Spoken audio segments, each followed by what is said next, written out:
Merhaba arkadaşlar. Bugün size öksürük ve balgam sökücü bir tarif vereceğim. Evde bulunan malzemelerle yapabilirsiniz. Benim oğlum epilepsi hastası olduğu için soğuk algınlığı ilaçları kullanamıyor. Ondan dolayı doktorumuz bize bunu önerdi.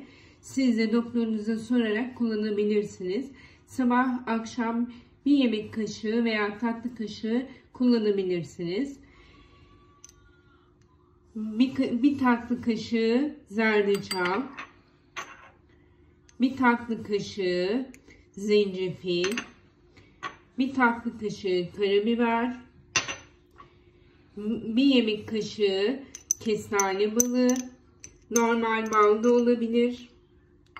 Ama biliyorsunuz kestane balının faydası çok fazla. Yarım da limon döküyoruz ve karıştırıyoruz.